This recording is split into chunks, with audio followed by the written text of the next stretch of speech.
The body count continues.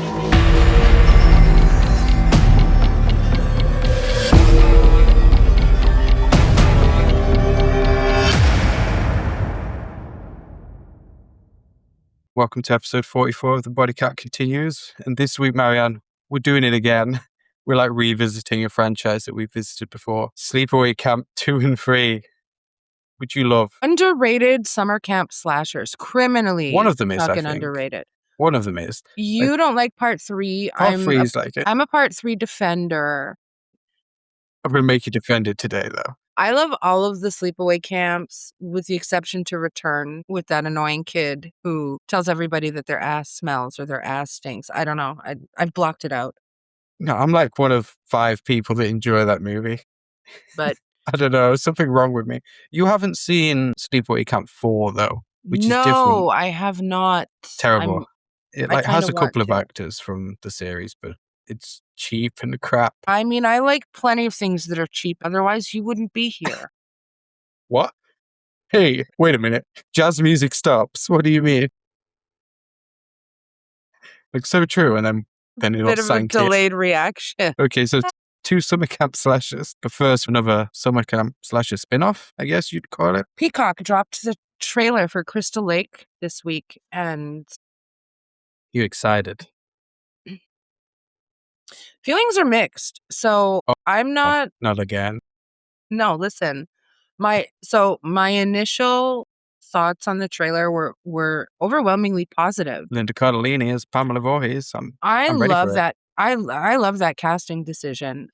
And like a cursory look at the trailer, I was really pumped. Now, I am not one of these people who is going to examine a trailer frame by frame. I know some people do that. I invite them to touch some grass. It's not my style. So after feeling pretty positive about what I saw, I then saw somebody post on social media that it appeared as though they are changing Jason's birthday, which then led he's to born a month earlier now, isn't he? Yeah, which then led to a larger conversation with a friend about how the series is not canon. I don't know how I feel about that. So, like, aesthetically, the trailer made me feel good. Like, everything in it, loved it. Bloody Linda Cardellini, love it. The details, if they're true, because none of it has actually been substantiated at this point, are a bit concerning to me. Okay. I mean, his birthday is a huge part of the lore. Fans celebrate June 13th every year. Like, it's a huge deal within the fandom. Not anymore, And Marianne. It's May 13th now. I've had some people kind of tell me, oh, it's his birthday. It is a big deal. It's a huge part of Betsy Palmer's monologue in the first movie. Yeah, it's been his birthday for 46 years. Like, that's a long time in a horror franchise for something to be static. And now it's changed to a month earlier for no good reason, really. I actually don't like the idea of retconning anything about Betsy Palmer's version of Pamela. I'm a huge fan of hers. I love the first movie. I love the character. Jesus. And I don't love the idea that we're now retconning things that are so kind of part and parcel to her character and her performance. It's a little bit, I don't know, it makes me take pause. I'm going to hold off my judgment until I watch. Though. Like, Yeah. we still have them, so it's not like this really changes that. It's like it's a new beginning, Marianne. But why? You know what I'm saying? If this is true, why would it not be canon? Why would this series not be canon to the film series? Like, I have a lot of questions that unfortunately I'm not going to get answers to until October. When all the episodes drop at the same time, it's not a weekly release thing that they're doing. They're doing the old Netflix model where they drop everything. So we'll be marathoning these episodes on the same day, Marianne. How do you feel about that? Them dropping everything at once? I'm fine with it. Like I enjoy waiting a week for each episode, like when I'm watching American Horror Story and stuff like that. Like, I do enjoy that, but at the same time, I'm gonna like watch every episode of this probably the same day, so it's not too bad. Definitely the same day. I can confirm. It's different to Stranger Things, we will where be every watching. episode's like fucking 80 minutes or some shit. I don't think that's happening here, is it? I have no idea. Really, I assume it's gonna be like 40-minute episodes. There's not a lot of information being released. Yeah, I don't really mind. We've waited 17 years now for Friday the 13th content. Give it to me all at once. I'll be greedy. Yeah, So no bad feelings about that, really. So it looks really good to me, but at the end of the day, the devil is in the details. And I've consistently said, and I will continue to say, that Jason Universe has always treated, boo this man, boo. Scum. They've always treated the Paramount era like something they want to ignore or forget or sweep under the rug. Like it's somehow embarrassing. Like it's cheesy 80s horror. It's not what you're trying to make some like streamlined version of Pamela's character and you're trying to make it less cheesy. You're taking away from the things that made the franchise so special. So these little details that Jason Universe or some casual fans might say don't matter, they actually do matter to people like me. So I'm going to watch. I'm cautiously optimistic, but if they changed his birthday, that's a big deal for me. That's a huge deal. But we will see in I October. look forward to it still. We will see in October, not in November, on November Friday the 13th, which by the way would have been a better day to drop all 8 episodes. But yeah, I mean, either summer or, as you say, November 13th would have been great. But no, they want an October release, I guess. Listen, We'll take as it. big of a fan as I am, I don't associate Jason with Halloween. October is Michael's month, so. Well, we had that one amazing year where we had October the 13th as Friday. It was. Look, I love every Friday the 13th. They're all created equal. Actually, no, that's not true. Your religious holidays. The best Friday the 13th are in June because those are on Jason's birthday, and those are just. Okay, we had good one point. we had one of those last year, and. I mean, you could have said February, which is my birth month, but no, I get it. That's fine. What? We had February 13th this year. That was Friday the 13th. Yeah. We did, and that we should also be had, really special to you. Like, well, your favorite horror character and your favorite horror fan, same month, same week. I mean, the same could be said about me. There was a Friday, March 13th this year, same week as my birthday. Yeah, this was our year, really. When you think about it like that, come on, Marianne. Well, I June. like that there's 3 Friday the 13th this year. That's pretty dope. But yeah, I have to agree with you. I feel like the series should have dropped either on November 13th or in the summer because Friday the 13th movies are summerween movies. At least the first 8 are.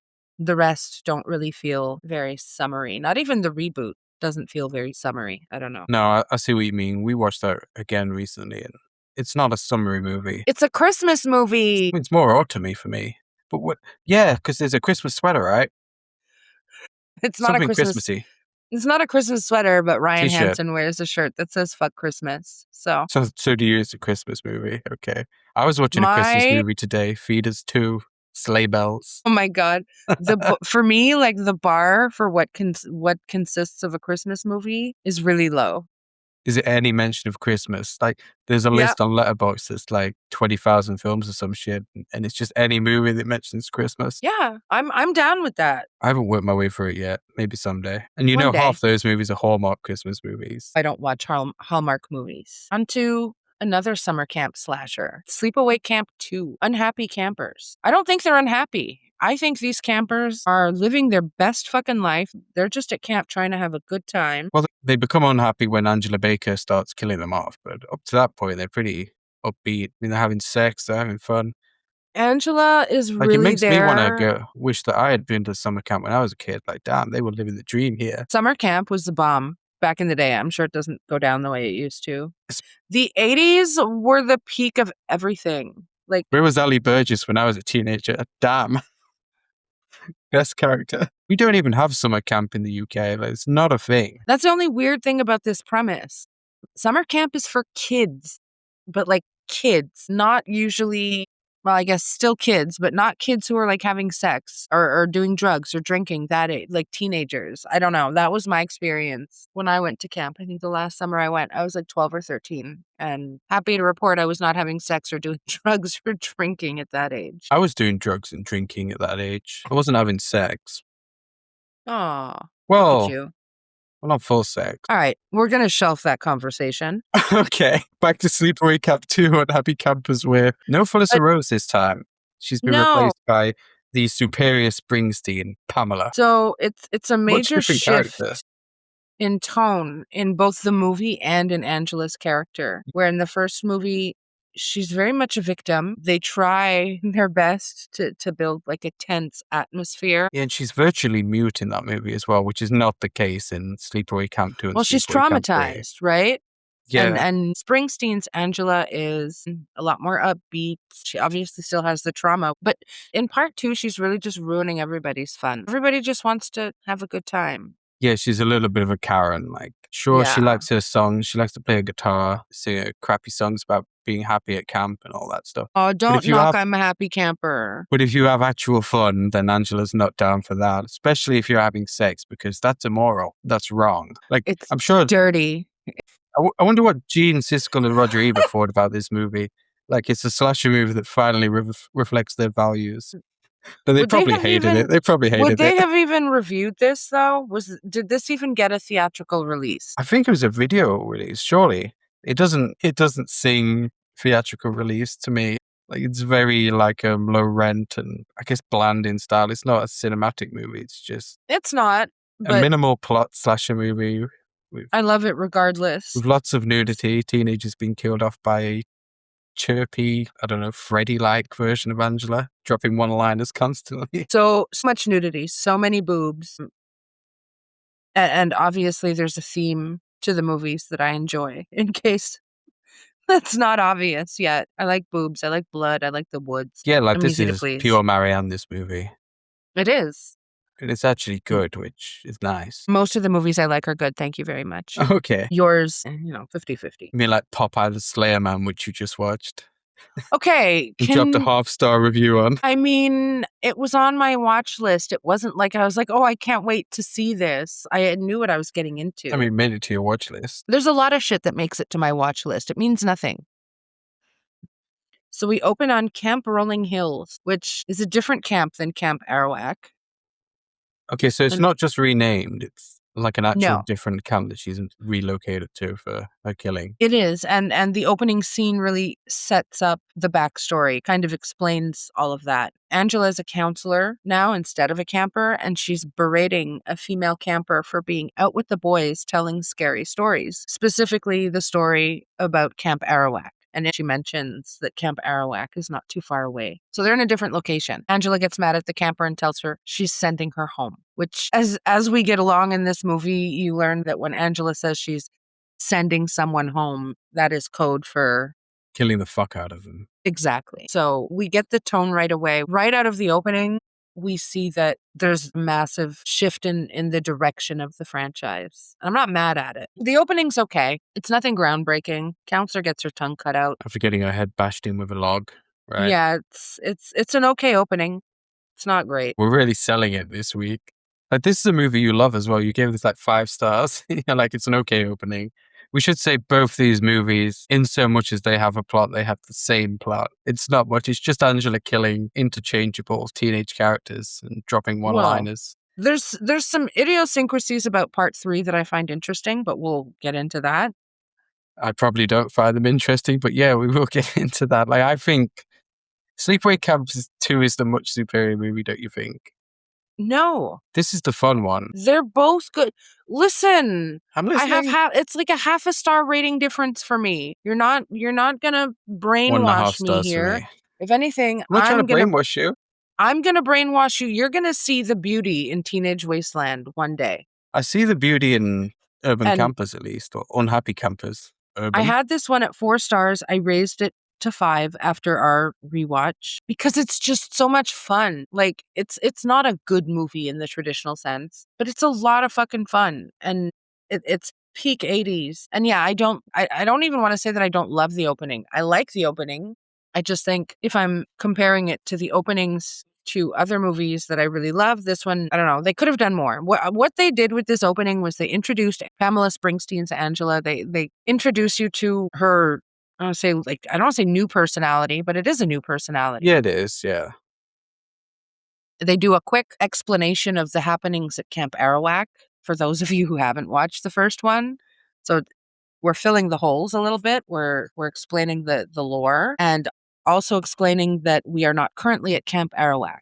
So the opening achieves what it sets out to achieve. It doesn't contain the most spectacular kill of the movie. So that's why I say it's okay. It's not bad. Most spectacular kill is a lot later, and it involves feces and piss and stuff. Jesus Christ. And our favorite character gets that as well. I think we agree that the best character in this movie Yes. I mean, we love Angela, of course, but Ali Yes. Burgess. Ali is Oh, yeah. our favorite. So Angela is a counselor in a cabin full of girls. We have Ali, the promiscuous one. We love her. We have the Shote sisters. Everybody calls them the shit sisters. Because, of course, you would. They're stoner. Well, I don't. In the movie, they call them the shit sisters. No, I would. I'd call Okay. them that also. It's fun. They're stoners. They're always wasted. We have Molly, the girl next door, who doesn't get high. She's a virgin. Final girl, your typical final girl. We have Mare, the exhibitionist. And then we have a couple of more girls that I'm sure their names are mentioned, but I think they're really just there. They don't have prominent roles. They're really They're just there filling the for body count. Yeah, it's a higher body count. So, and Angela is unpopular with the campers. I wonder why. She likes to send them home a lot. Like you said, she's a Karen.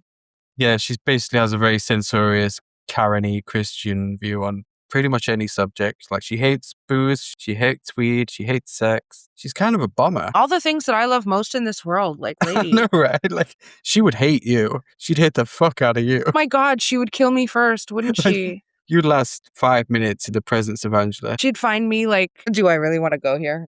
I mean, you'd definitely have a nude scene in a movie like this. She'd find me like doing some guy down by the lake with a beer in one hand and a fucking joint in the other and just take my head off. Yeah, 5 stars. But while everybody does not like her, Molly, our final girl, our girl next door type, she just thinks that Angela's misunderstood. I think Molly is an idiot.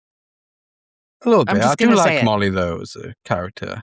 And she's an okay final girl. Like, obviously, we would prefer the mean, sluttier character to be the final girl, but that was never going to happen in the 80s. We like mean sluts on this show. Exactly. Like the girl from The New Blood. We love her. What's her name again? Melissa? Melissa, my Yeah, we girl love with her. the pearl necklace. We love her. Yeah, like, They're more interesting Ali's to basically watch. like Melissa before Melissa, because this movie came out, is it the same year?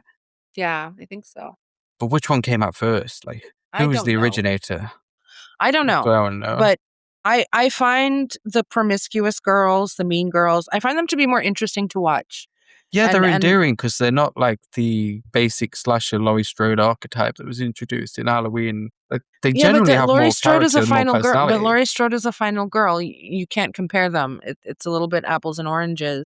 Yeah, I know, but like, but the more sexualized ones are more relatable. They have more personality. Well, that's what I mean. That trope of, and Laurie Strode is the exception because she is one of my favorite final girls of all time.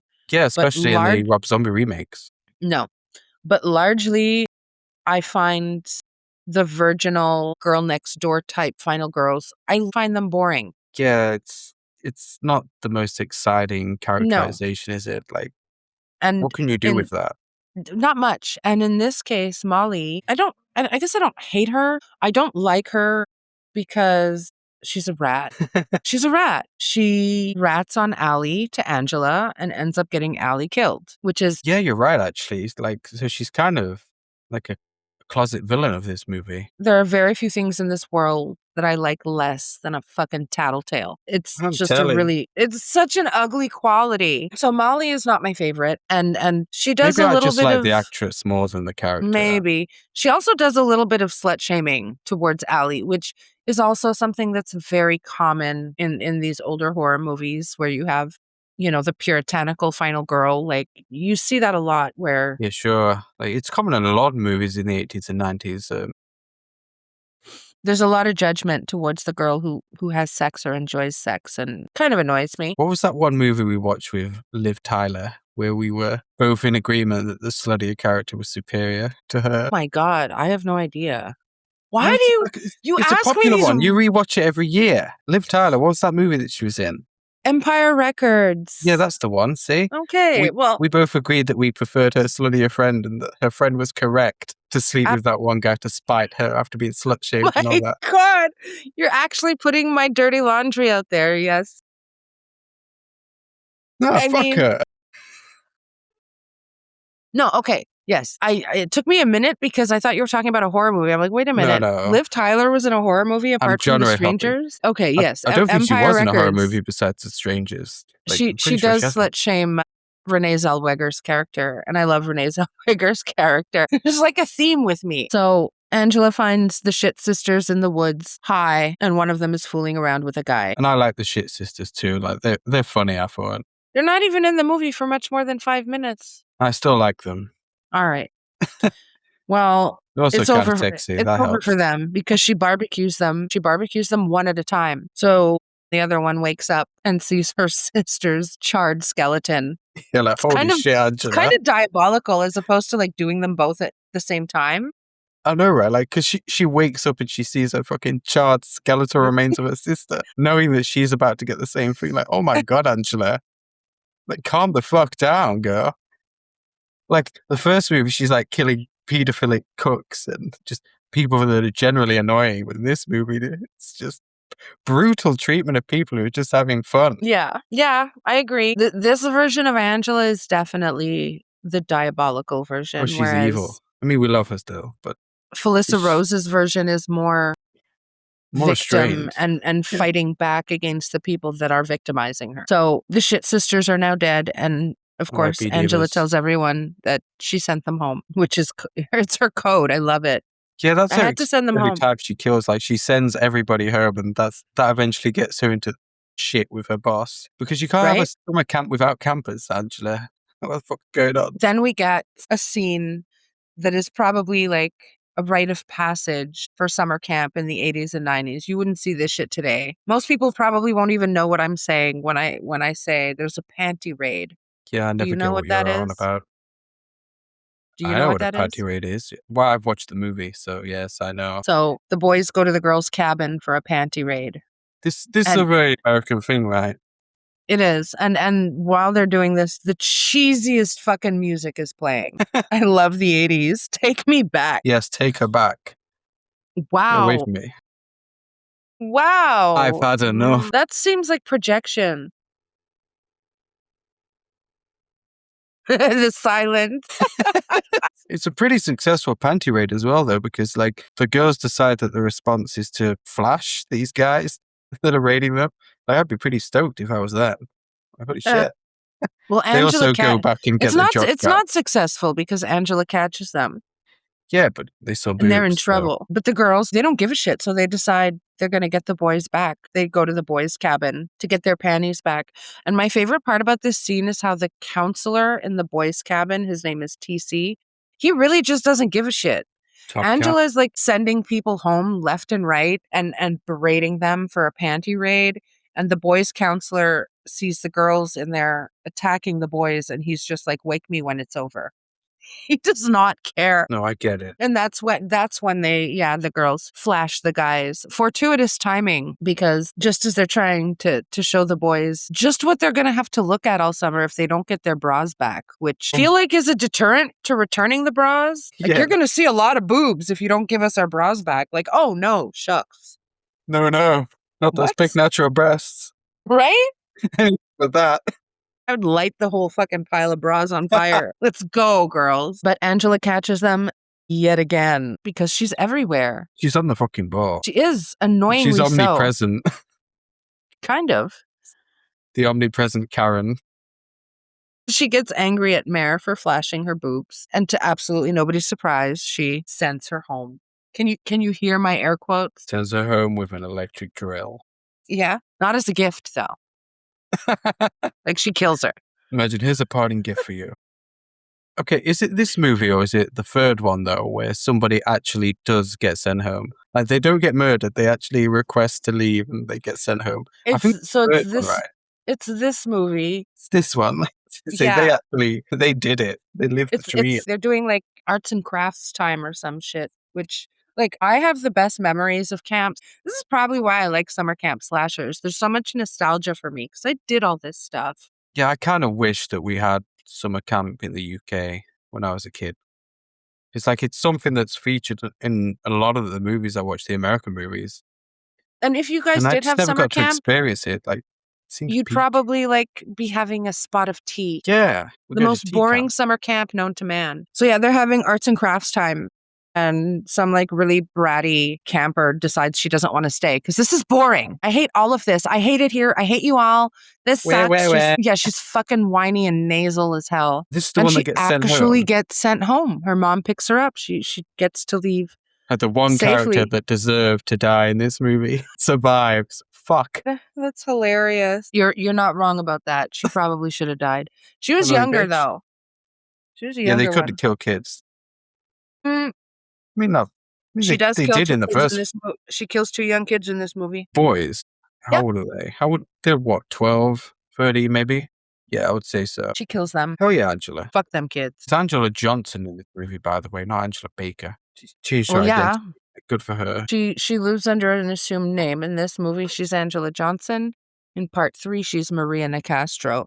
An I don't assumed call. name where she has the same first name though. And nobody's like, Yeah. wait a minute. I don't really address her by her assumed names. She's just Angela Baker to me. Same. This is Felissa Rose to me. Yes. But one thing I do love about Angela in this movie, she likes to play dress up as horror icons. In this movie, she dressed up as Freddy, Jason, and Leatherface because she wears Mare's face at one point. You're misremembering. I'm not. She dresses up as Bubba. It's the young boys that dress up as Jason and Freddy trying to scare her. Oh my god, I'm stupid. You're not stupid.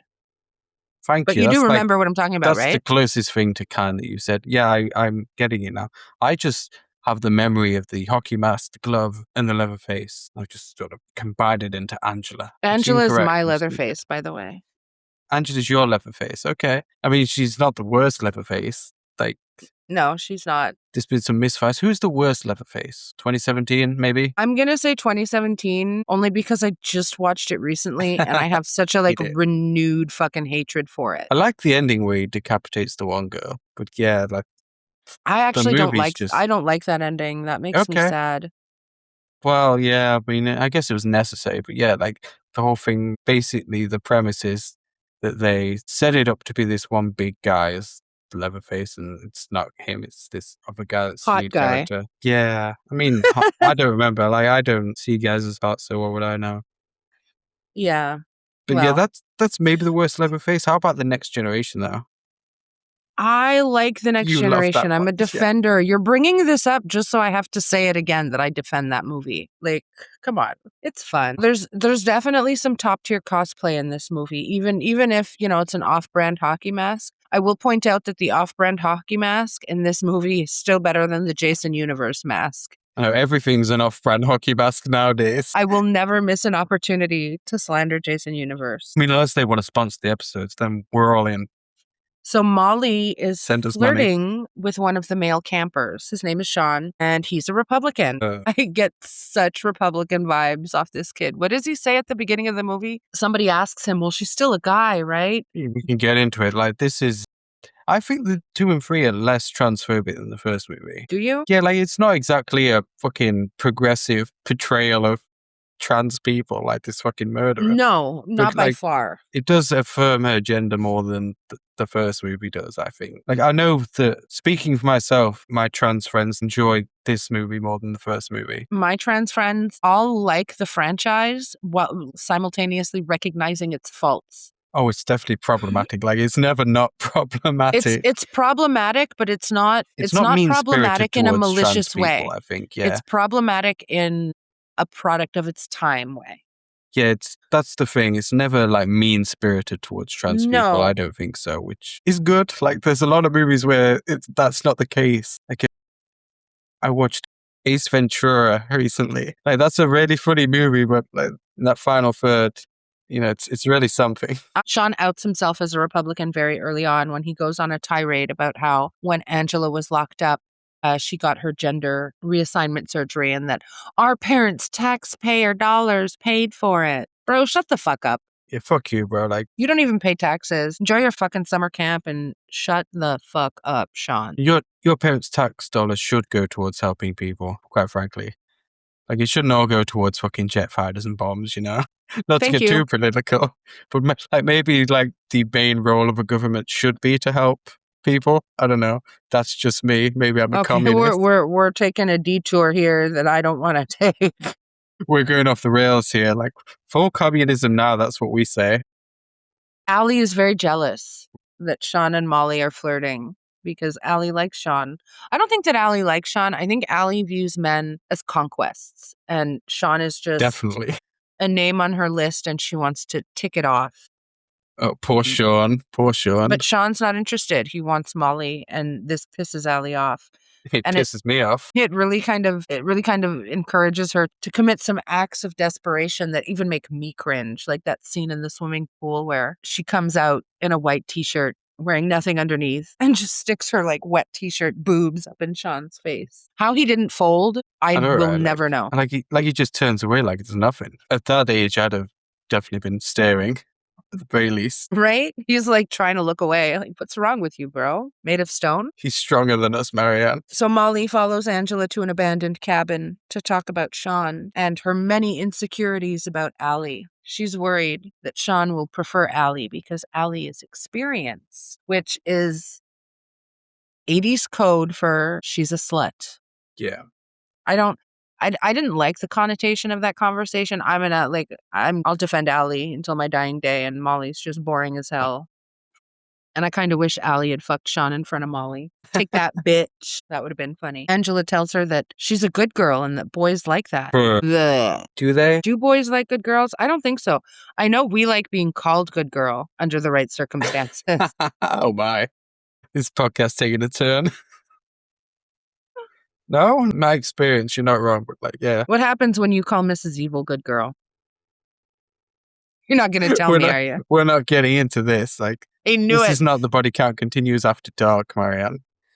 Oh my God. The we body should count do that. continues blue. Everything is blue when I'm involved. Okay. I'm just saying. I'm blue, da ba dee da ba. Anyway. Hell yeah. Big fat liar mention. There's two young campers, 2 young boys who make it their mission to get Polaroids of all the girls in various states of undress. They sneak up to the cabins, the changing rooms, and they've got a nice little stack of Polaroids, including one Polaroid of Angela. Not naked, but still. I mean, you want a bit of diversity in there. Yeah, I agree. And I mean, to be fair, nobody knows Angela's status at this. They're being diverse and they don't even know it.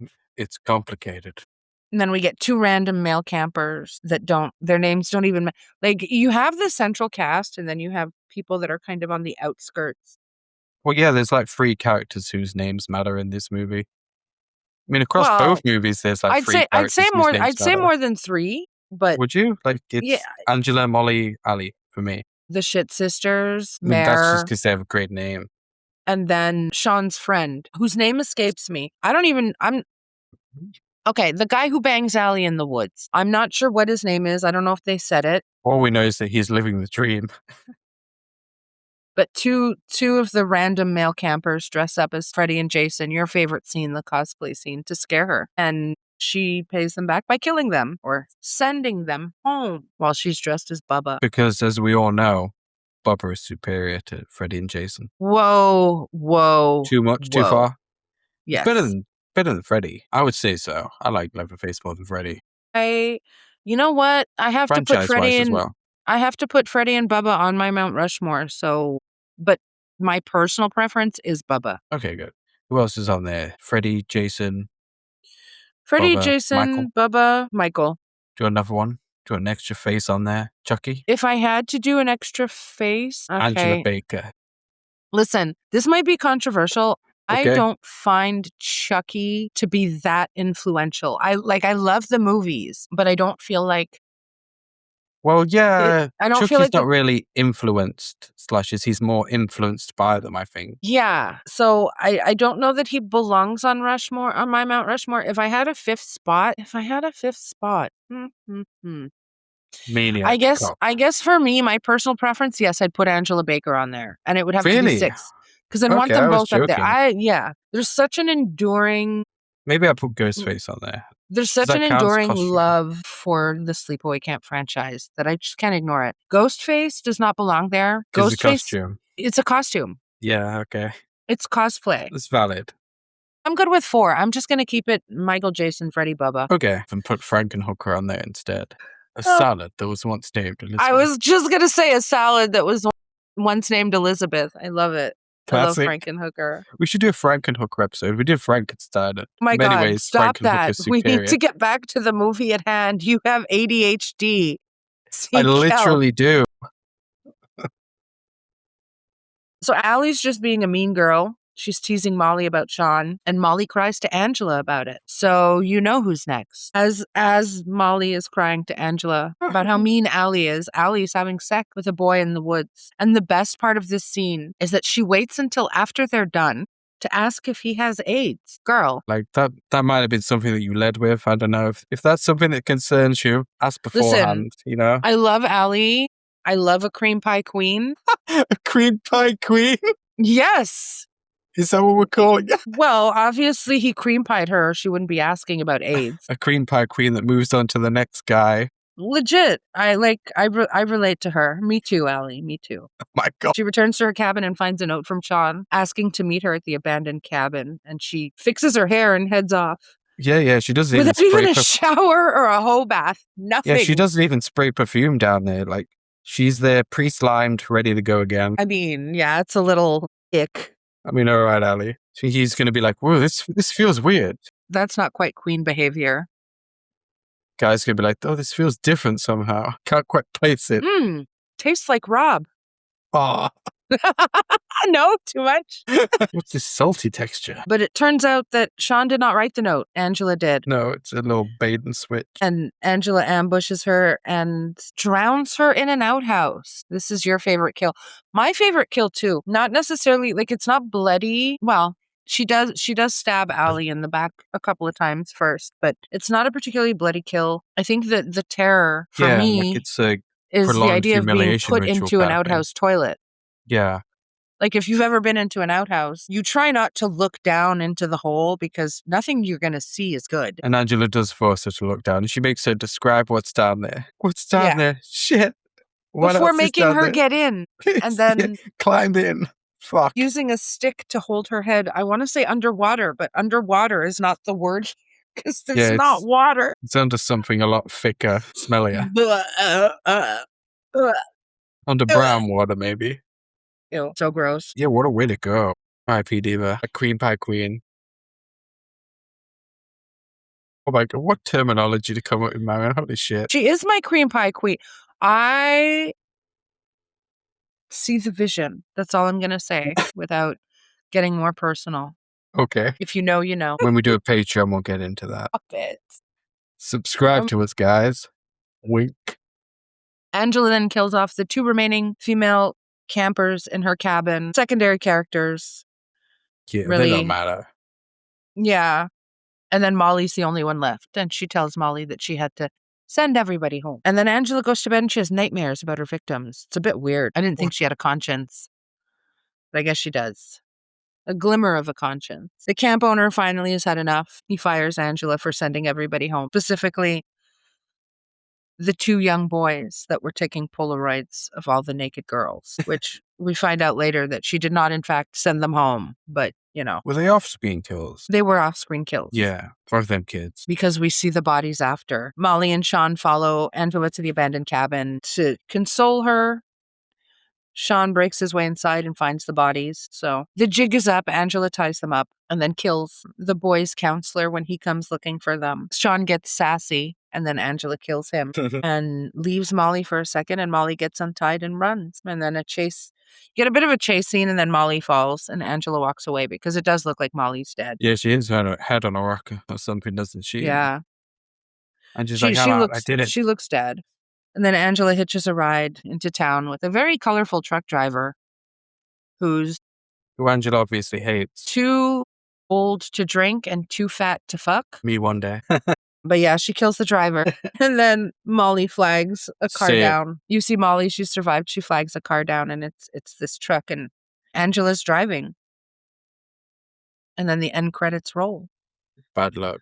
We don't really get to see Molly's fate, but Angela hints at having killed Molly in part 3. Yeah, I mean, Angela's the one that comes back. Molly doesn't come back, so I think it's fair to say that she dies. Molly's dead. Good.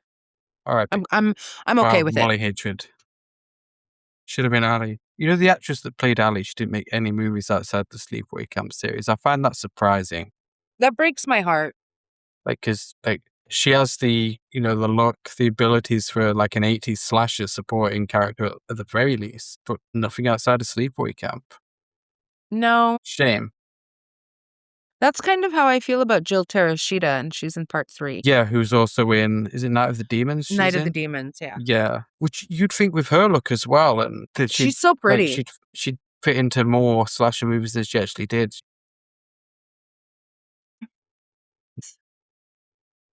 What is your preference between part 1 and 2? Which one's your favorite? I think maybe part 2 just shades it a little bit because it's more of a fun movie. Like you said earlier, the first one's darker. It has maybe a better kill when, I know he doesn't die, but the cook gets like cooked, and that's pretty good. But yeah, It's so I think, satisfying. like maybe before the last 2 rewatches of Sleepaway Camp 2, I would have put the first one ahead of it still. But now that I've watched it again, I just find it very fun. So I would give Sleepaway Camp 2 the edge just a little bit over the first movie, personally. Yeah. No, it is a fun watch. For me, the first one is quintessential 80s viewing, Yeah, absolutely. especially with, the short shorts and the crop tops and the music. And You do love those crop tops. I Or love do you the crop prefer the tops. first one? I can't pick because they're both 5 stars. We've had Okay, this so conversation before, right? okay, so you could ask me, you get me to pick, but you Okay. yourself can't do it. Okay. No, okay. I am gonna pick. Shut up. Shut your Pick, damn pie you. hole. I'm picking both of them. Both of them. That's not picking. But yes, it is. They're No, it different. They're You ask me a shut- question, Be and I quiet. choose one, and then you're like, oh, it's a draw for me. But it is. They You both bring suck. different things to the table. You suck. And shut the fuck up. They each have a different vibe. It's different actresses. Listen, I love Pamela Springsteen. My allegiance to Felissa Rose is just rock solid. Like Well, she's hugged you, hasn't she? Pamela Springsteen hasn't. a Felissa Rose hug is one of the purest things in this world. You're not the only person that said that either. Like, I'm telling apparently you. she has a strong hug game. She has the best hug game ever. And a hug from Felissa Rose will change your fucking life. Maybe one day I'll find out. I don't know. I can't choose. They're both, I don't know. Slide edge to number 2 for me. Listen, you want to know the truth? I want I to do. agree with you. I want to say that Sleepaway Camp 2 gets the edge because of the nudity. And saying that makes me feel like I'm cheating on Felissa. It makes me feel like I'm like slagging her off a little bit. And I don't want to do that. So I have to say both. Sleepaway Camp 3. Yeah, we're on to your least favorite. Well, no, I guess your least favorite of the franchise would be Return. But No, it's not Return. It's Sleepaway Camp 4, which is different, even though it came, I think, after Return. yes. Well, So it's Sleepaway technically Camp Sleepaway 3, 5. Teenage Wasteland. It's the same movie we just watched, just not as good. It's just, the characters aren't as funny. The kills aren't as good, but we do get Pamela Springsteen again doing the same thing, of course. Same director as well, but like he had the material for one movie and just The formula persevered works into for two. me. We talk about how movies can be very formulaic, and that is never more obvious than in the 2 Sleepaway Camp sequels. Oh yes, it's the same movie. Because it is the same movie. And you know what? Who gives a flying fuck? Because part 2 is really good. So of course I'm going to enjoy part 3, even though I did rate it just a touch lower. Yeah, that's fair. I mean, what this movie has that Sleepaway Camp 2 doesn't have is a very weird and off-putting sex scene with fucking Michael J. Pollard. Maybe one of the least seductive actors who's ever graced the screen. Gets This a is the sex scene movie in this where movie. Angela gets woke. Angela gets woke and she goes broke, as you know, She gets woke and she decides to kill the dregs of society. which there are a few in this movie. But in the opening, she kills a girl named Maria by crushing her with a garbage compactor and assumes her identity so that she can go to camp. Yes, this is the movie where she actually changes her first name. Like, I would Yeah. have done that from the beginning personally, but what do I know? I also think this is the best opening of the franchise. Like the opening in part 2 was a bit, the purpose of it was to play catch up if you had not seen the first one, to kind of fill in Sure. the blanks. I really liked the garbage truck kill. Yeah, I think I could agree with that. Like, I don't like the overall movie, but the opening is pretty good. Yeah, it's a fun opening. We get some nudity in the opening. It's a plus. Can't complain, right? Ground running. But the camp is very different this year. We're in the same location. It's the camp from part 2, except instead of being Camp Rolling Hills, it's now called Camp New Horizons. They filmed it in the same location too. And this time, instead of having younger campers, it's a group of older kids. I want to say maybe 17 to 19-year-old kids. And they're going to Camp New Horizons for what the owners call an experiment in sharing. because half the campers are rich and the other half are disadvantaged. So, a lot of socioeconomic themes running throughout this stupid ass movie. About to get a class struggle, guys. So we've got Marcia, who's our final girl, but she's not boring like Molly. First of all, she's not a virgin. She packs condoms. I like Marcia already. She comes with condoms. It's awesome. Then we've got Tony, the hot gang member, Cindy, a rich entitled bitch, Riff, who's, I'm reluctant to say the token black guy, but they really did write the character as a token black guy. He's also a gang member. He listens to rap music. His entire character is just a stereotype, really. You've got Bobby, the Republican. Never a Republican. Well, yeah, he wants to be a politician. He makes a whole speech about wanting to go into politics. And what an asshole. The way he talks about women, he's definitely a Republican. We've got Arab, who's a heavy metal girly, played by Jill Terashita from Night of the Demons. Snowball, some little punk bitch who likes to spray paint everything. And we've got the promiscuous one, who I guess is supposed to fill the void left by Allie. Unfortunately, she doesn't get enough screen time for my taste. And then we have the camp owners, Lily and Herman. Lily is just lazy as fuck. Herman is a pervert, a pig. And then we have Barney Whitmore, who's a cop, and the father of Sean, who died in part 2. Yes, and Barney basically fulfills the same kind of role that one guy in part 4 of Friday the 13th did. It was part 4, right? Where he was there to rob deer, get revenge, and then no, he was there. He doesn't get revenge. He wasn't there for revenge. He was looking for Sandra. Yeah, but he was still holding out hope that she was alive. Okay. He doesn't get revenge, is what I'm saying. And the whole timeline there is a little bit weird. But yeah, you're right. Barney is like the Rob Deer of this movie, Rob Dyer. Same fate. This is something that I've been agonizing over for a little while now. Okay, what is it? I had mentioned to a friend that it's pronounced Rob Deer. Okay. That is how his last name is spelled D-I-E-R. I just assumed it was Deer, and then... I would think Dyer based on that. My friend said Dyer, but when I met Eric Anderson at a convention a few years ago, he said Deer. So I feel like it's almost like a choose-your-own-adventure thing. We'll never know for sure. But there's a newswoman at the camp there too. Tony Richards. Is that her name? Yeah. Is she a porn star? That is kind of a porn star kind of name, isn't it? I just assumed that if you knew her, it's because she's a porn star. Wow. Where did that come from? I looked one horror porno on Letterboxd, all right? No. Alone. Whenever we watch a movie and there's a porn star in it, you point them out like it's some badge of honor that you recognize them. Hey, I recognize her. Like there was you had a field day when we watched Would You Rather. Yes, Sasha Grey, I recognized it. That movie was on some bullshit though, like telling me that Sasha Grey couldn't hold her breath for that long. Come on now. Stop it. I know otherwise. Stop it. There was one in Piranha 3 Double D as well. I think it was Piranha 3 Double D. There's probably a few in Piranha 3 Double D, to be fair. I forget who it was actually, but I immediately recognized her. Tawny Richards, whatever her name is. There's a newswoman at Camp New Horizons who's doing a human interest story on this experiment in sharing. And before she takes off, she asks Angela if she's got any coke. Yeah, that's what she's really interested in, not humans, drugs. So Angela goes to the kitchen and makes a baggie of white powder from some household supplies. And our newswoman leaves the camp and pulls over to do a little bump. And she just passes over, dying, convulsing, ODing. This is one of the most underrated kills in the franchise, in my opinion. Yeah, it's pretty good. Another one that just evokes horror. Like, I could not imagine the pain of sniffing Comet, because I'm pretty sure she put Comet in that baggie. I think it's Ajax cleaner. Ajax, yeah, whatever. But that's gotta fucking hurt, man. Yeah, just spraying me with an axe or something. Don't be doing shit like that to me. Holy shit. I mean, do what you want to do with my body afterwards. I don't care about that. But just make the actual death quick. Come on now. Very, very underrated kill, in my opinion. Yeah, it was pretty good. The kids are going to split into groups of 4.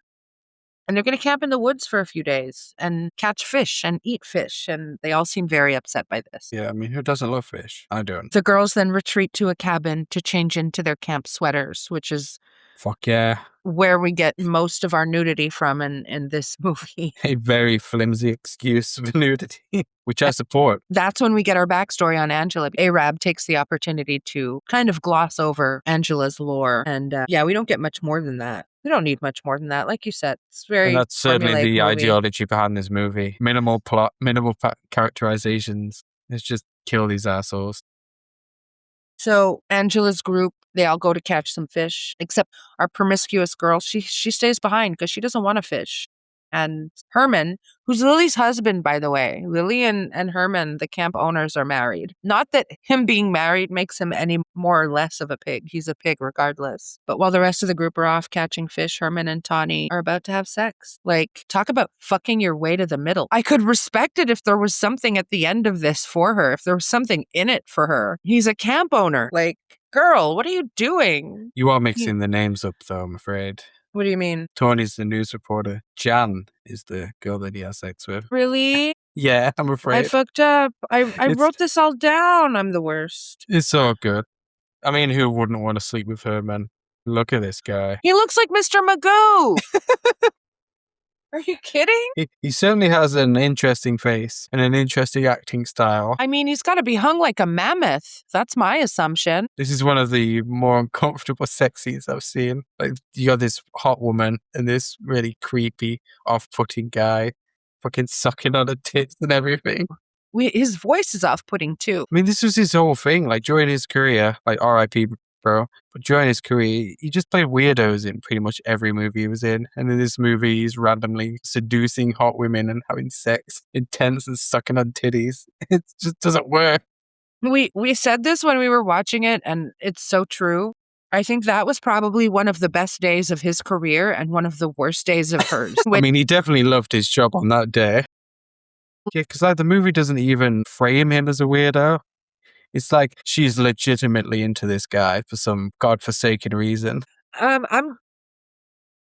going to disagree. You're going to disagree? He is I mean- portrayed as a weirdo because he's got this. That's just how he acts, I feel. He's got a Playboy belt buckle. He's got a belt buckle Which with he the shows off. with the Playboy logo on it, and he just walks around grabbing it and like shaking it, drawing attention to it, which is how he hooks Jan, by the way. And I'm not quite sure how that happens. I mean, who wouldn't that work on, right? But we learned that the movie takes place on Saturday the 14th. So I like to think that Angela's just picking up where Jason left off. Yeah, Jason's just taken Manhattan. Now Angela's doing this. He's Right. trying to make his way back to New Jersey. So, you know, she's just making sure these campers stay in line while he's away. But Angela does kill Herman and Jan. With a stick. Him for being a creepy pervert, her for trying to have sex with a creepy pervert. Yeah, probably. don't know. Like, just the fact that she got a boobs that is probably enough for Angela. Yeah, probably. Then Angela kills the other two boys in her group, two boys that are kind of unimportant to the whole story. They die in the first 15 minutes of the movie. So her entire group has been eliminated, and she goes to join Lily's group the next day. Yeah, it sucks ass to be on Team Angela. Like, It goddamn. does. Talk about luck of the draw. Or Team Maria, as it is in this movie. Yeah. And she tells Arab that she's switching with her, or that she's supposed to switch with her, and takes Arab back to her old campsite and kills her, sends her home, if you will. Chops her head off with an axe, right? R.I.P. Arab. He should have been in more movies. It's a pretty good kill. And the practical effect is pretty decent too, because they had a fake head. They made a fake head for Jill Teresita's character, and it looked pretty decent for the 80s. Those fake heads so rarely look good. Even in newer movies like Maxine, they have a fake head. Right at the end where it's having makeup applied to it by Sophie Yeah. Fletcher. They have a fake Mia Goth head, and it didn't look right. They never look right. Never. Doesn't matter your budget. They just always look a little bit off, but that to me just adds to the charm. Like, one of my favorite parts of Casino is at the start where Robert De Niro's character clearly switches to a mannequin before the car explodes. Yes. Remember that? That's a good one. It kind of takes me out, but I also love it, and I wouldn't change it for the world. It's the same with a lot of like bad practical effects. Like, I'd rather bad practical effects than bad CGI, you know? And that's what these 80s movies at the very least deliver. Yeah, I agree with you. We should rewatch Casino. We're on to some trust exercises, which are just so stupid to me because you're tying each other up and you're blindfolding each other and walking together around the woods. It's Yeah. These mean, I've camp done part owners of really that had before. no budget compared to like part 2 where the camp was like fully functional. And in this one where it's really not and they're Yeah, burying they're their just garbage. moving And around the woods. yeah. Angela's paired with Cindy, our rich, entitled girl that we learn in this scene is also a racist. Yeah, like she's dropping slurs. Like it starts with Oh. her saying like one slur that's pretty bad. And then it gets even worse. She says the N word and then Yeah. she refers to Riff as a brownie. A darky, I think she calls him. Oh, a darky. Yes, that's true. Like, like, fuck this bitch. what? She can go. Her kill is pretty good too. Yeah, it's my favorite kill of this movie. Ties her to a flagpole, pulls her all the way up, and then lets go of the rope. And she just splats into the ground. Sleepaway think- Camp 3. Angela solves racism. I know, right? That's the best kill in this movie, I think. Like, it's not like spectacular, but I think visually it works for me. And also, fuck this bitch. Holy she's just casually racist for no fucking reason. So I disagree. What's your favorite? I think her death is the most satisfying. Definitely. Maybe that's why I'm calling it the best. I really think the best is it's either the news reporter or Bobby. But I think Bobby falls into the same category as Cindy, where it's just a satisfying kill. Camp owner Lily gets a good one too. So after she kills Cindy, she heads back to the camp, and Lily, she's just sitting in a chair, doing nothing, eating steak, Yeah, she's a lazy bitch.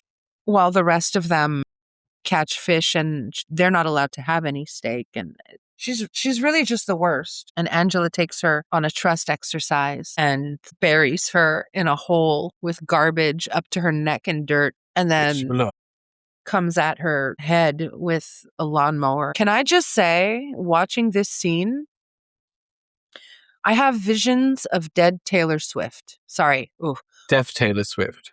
deaf Taylor Swift. Hell yeah, we love Scream Queens over here. We do. It's season 1. Like, I love season 2 too, but other people disagree with me. Deaf Taylor Swift. I love season 1. I like I don't. season 2. Okay. That's good enough for me. Like, a lot of people hating it. It's like, I think you guys just hate fun. Chanel's most iconic moments come from season 1. Absolutely. That's not even debatable. And she's still funny in season 2, but ask me to pinpoint like an iconic moment in season 2, there's nothing that really stands out for me as much as season 1. You know, like True. Farty McCandlewax and the vagina teeth, and anyways. Yeah, Farty McCandlewax being a reference that you hit me with every time I do a fucking tournament on Twitter and you don't like the result. It's Farty McCandlewax miscounted the votes every time. Fuck you, Marianne. Wow, let's calm down. But yes, we referenced Frankenhooker earlier, and it's time to reference it again because we now have a salad that was once named Lily. My God, I'm dead. She's done for. She's out of the way. She was a cow, though. Like, imagine like telling everyone else that they have to fucking catch and fillet fish while you're eating steak. She was. And my favorite part of her death is that right before Angela kills her, she tells her that her husband fucks around. It's like salt on the wound. It's a triple loss, really. First of all, you married a weirdo. Then you get murdered. And also the weirdo you married cheats on you. Like, damn, pick a struggle. Angela goes back to her camp. She kills Riff. It's kind of, I don't say a boring kill, but it doesn't really stand out for me. She kills him by staking him with a tent peg. She pegged him to death. See, you make it sound exciting. There you go. You know, it's how you tell them, Marianne. See, you're already loving this movie more. Oh my God. Yeah, one thing I love, it's pegging, guys. And then she makes plans to meet Bobby, who's expressed an interest in having sex with her. So she leads him to believe that they are indeed going to have sex. Let's go, Angela. And instead, she ties him to a tree and pulls his arms off with a Jeep. You know, I hate when that happens. When I think I'm about to have sex with a girl and she just pulls my arms off instead. Sucks, man. You wouldn't know. His death is a good one, but I think, like Cindy, it's just a case of it being satisfying more than anything. Because the way he talks about women, what does he say to her at one point? When he first hits on her and Angela pulls away, and he said, "What? I thought you wanted it. Your kind always does." Okay, bro. He is one of the rich kids, and Angela is supposed to be one of the disadvantaged. So is he saying that poor women are easy? That's how I've always understood it. Maybe. Kind of weird. Anyways, I'm glad he's dead. While all this is going on, Barney is with his group, and Tony, our hot gang member, and Marcia, our final girl, they're getting very close. It's probably an understatement. I mean, they end up fucking in the woods. Good for them. And Angela's not in their group at this point, so they get to have sex in the woods. Nobody knows. She doesn't kill them. And there's this cute little like romance blossoming between them. Keep that in mind because the end is a real like such a weird ending. But the next day, Angela arrives at their camp and says she has to switch with them, and Barney's not fucking having it. This is against the rules. So he goes with her and Marcia to talk to the camp owners. And that's when everything comes to light. They find Lily headless in a pile of garbage. And Barney realizes who Maria Angela. is. He tells Marcia to run. And we get this weird, like, little exchange between her and Angela, where Angela says that Marcia reminds her of a girl she once knew named Molly, which pretty much confirms to me that Molly's dead. But I like you remember said, Molly.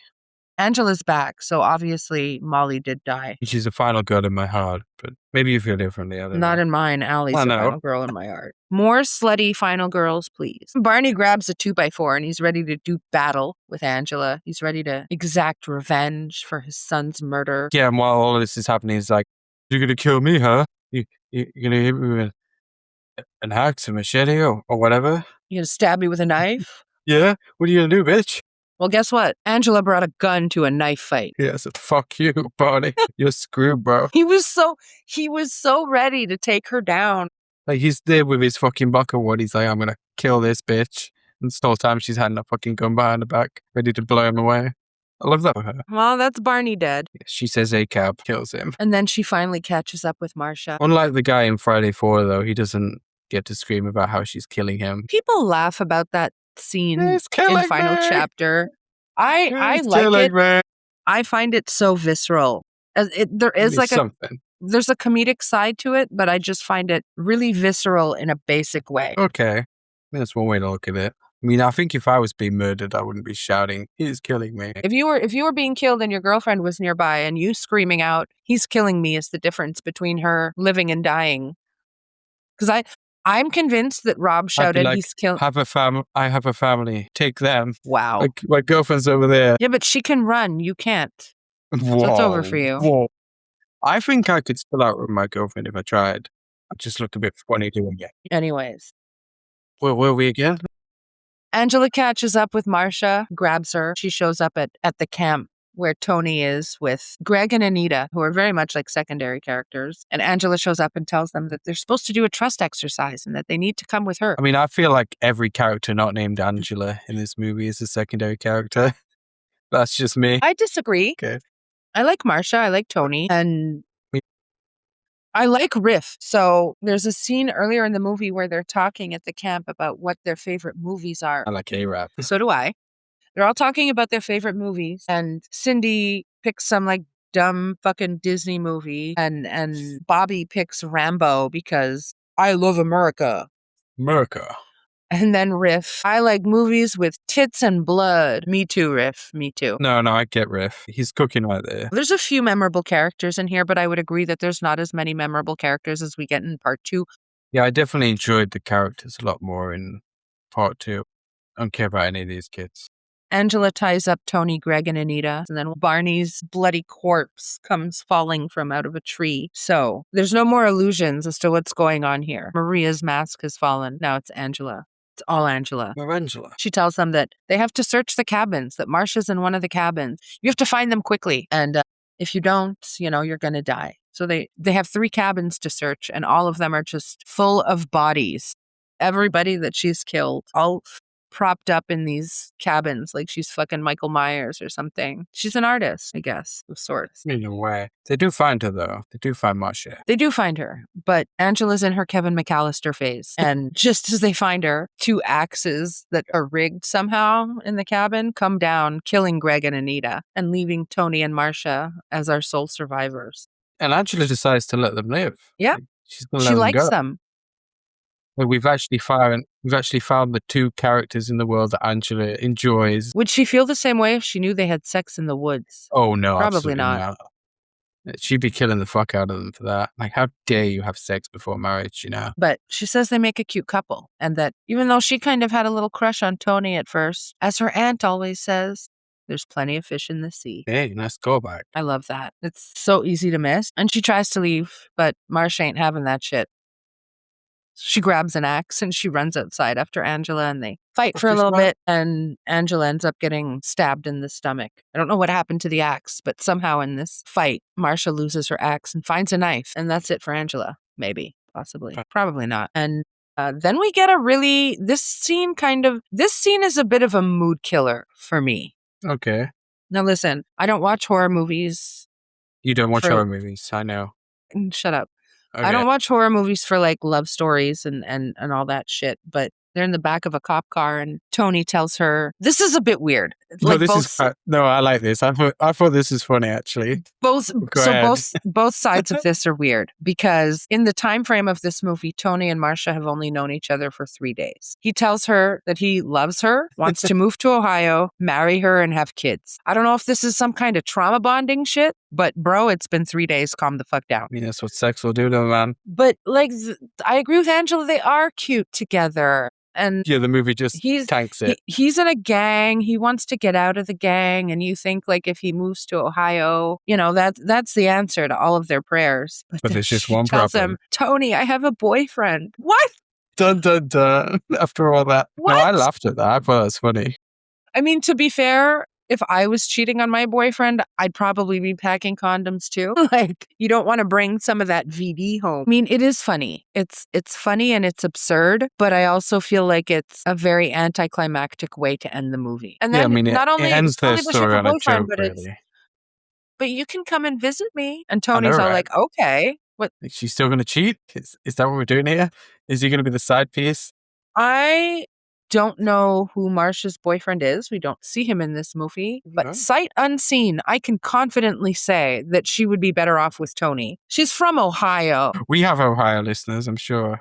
She's from Ohio. Like, she's not... I can imagine in my head what this guy might look like. And Tony's hot. I don't know. It's funny, but it's also like just a weird... He has a boyfriend and she's loyal to that boyfriend, Marianne. She's not. In a way. She observes the rules of road trip. If you're not in the same area code, it's not cheating. John William Scott dropping truth bombs. It's just very weird. It's like, I'm willing to cheat on my boyfriend, but don't catch feelings now. That's where their story ends, but it's not over for Angela, though.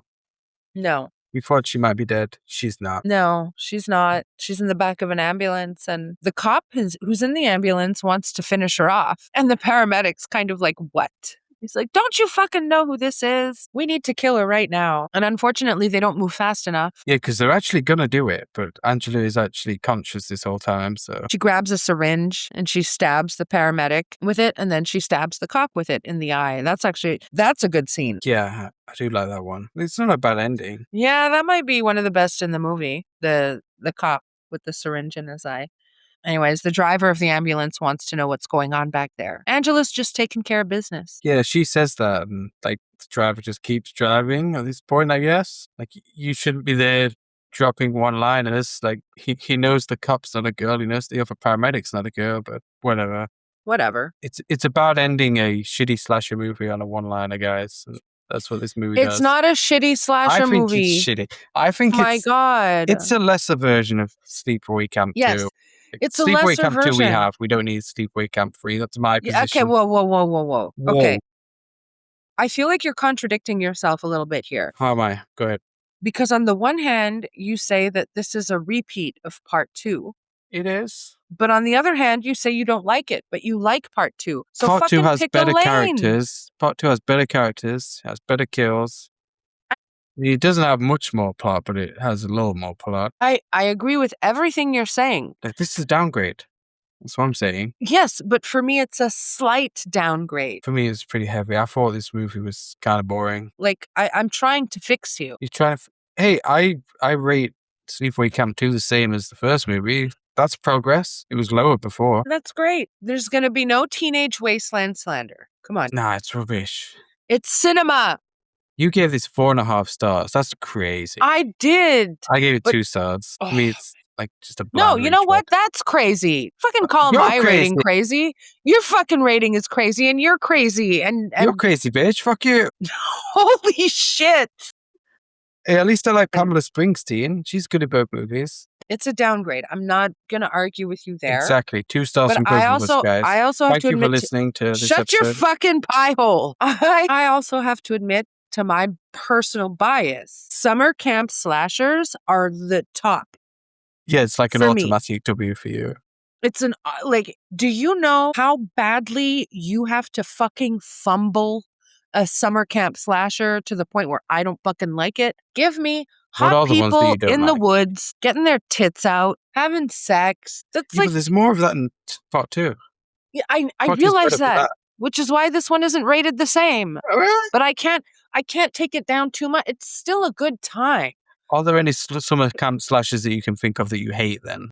Okay, so it's funny. I watched one the other day. Okay. Hang on, I have to look because I honestly I forget the title. Was it one of those massacre movies that you watched? Like you watched No, like it 4 was or not. 5 movies in a row that had massacre in the title, even though they were unrelated. Horny Teenagers Must Die. Yeah, I saw your review of this. Was that a half-star review, right? It was. So a movie about horny teenagers dying in the woods. And this movie delivers because maybe like some of the horniest teenagers I have ever seen. Okay. In a modern movie as well. They do die. Problem is, they're all so fucking insufferable that they can't die fast enough. So as horny as you are and as much sex as you want to have, I don't want to wait around for all of that to start because I hate you right from the fucking outset. I hate all of these characters. This guy takes them up to his family's cabin, which is like 100 years old. The only modern amenity that they have is an oven. So they have an outhouse and the shower is outside. And you have this group of kids that look like they just stumbled off the fucking Jersey Shore. And they just look so irritated by this. It's like, I have no cell phone reception. This is what I hate about modern summer camp slashers. You have a group of kids that are so incapable of disconnecting from their devices, from their social media. And that's, I think, my favorite part of the older movies. Number one, in a world without cell phones, the setting feels more isolated, like automatically. You don't have a phone? Yeah, I'm not a huge fan of technology in horror movies. Like, I'm like you, I like the classic format of slasher movies. But then the characters that are written into these modern horror movies, because we live in a modern age where social media is at our fingertips, we all have iPhones or the exploding phone like you have. Samsung Shade? So we get a lot of characters that are written like this, completely aghast at the idea of spending a weekend in the woods, without Instagram or TikTok or whatever. And that ruins the vibe of the movie for me. Not only that, also, I don't care how old you are. You can be a millennial, Gen Z, Gen Alpha, whatever. If you do not see the benefits to spending a weekend isolated in a cabin in the middle of the wilderness, something is very broken inside of you. And like serial killer aside, murders and horrors aside. It's just such an unattractive quality. And like, I have friends like that. And I like, honestly, I find it completely fucking infuriating. Like, you're not gonna fucking die. Me, who, by the way, is chronically online. I live on Twitter. If I'm on vacation or if I go camping, like my phone is when I'm at home, when I'm in the city, my phone is an extension of my hand. I take it with me to the bathroom. Like I always have my phone. If I leave the room, I grab my phone. But in a setting where, you just kind of want to be removed from that, I'm capable of doing it very easily. It's actually very appealing to me. And people who just like piss, moan, and whine about, I have no bars, like shut the fuck up. And that was a bit of a big tangent, but that's what this movie was about. Horny teenagers in the woods who are pissed off that they're in the woods. What are you doing there then? Why'd you come? Okay, so that's what it takes for you to not like a summer camp horror movie. Technology. Well, And bad filmmaking. There's other things I've watched. Let me tell you, I have watched some really shitty summer camp slashers on Tubi. Yeah, and I I've still enjoy noticed. them. So in the spectrum of summer camp slashers, right or wrong, Sleepaway Camp 3 actually sits near the top. Okay. It's Alongside definitely wrong. Sleepaway Camp 2, alongside Friday the 13th. You're the one who's fucking wrong. Okay. I'm broken. Yes, and broken. First 2 Sleepaway Camp movies are good. I like Return to Sleepaway Camp, personally. Okay. As well. I like it more than Sleepaway Camp 3. That's for sure. You just invalidated I all of your criticism towards me. But it has the greatest protagonist of all time. Your ass stinks, Marianne. I fucking hate Alan. I hate him so much. Just this horrible, greasy, vile mess, the whole movie. Yeah, But that's a horrible protagonist. A bully who fucking cries like a little bitch whenever he's about to get in trouble for being a bully. and tells everybody that their ass stinks. And he lived. I know, right? Like, you didn't even get to see him, like, die near the end. Like, son of a bitch gets to survive. He might be the worst character in any movie I've ever seen. Maybe it's possible. Like, and it is a downside that he doesn't die, but I don't know. Like, I can't that take you movie was bad, seriously but I now. enjoyed it. You can't take me I When have you can't ever take- taken me seriously? Like, I come have on taken now. you seriously on multiple occasions. I cannot take you seriously anymore. She brutally say mocks me every night, that- guys. That Return to Sleepaway Camp is better than that. I think it's better than this movie. I don't know. Okay, well, that's fine. You're entitled to your wrong opinion. People would definitely say it's wrong. Like, it's a minority opinion. Sleepaway Camp 2 is 5 stars for me.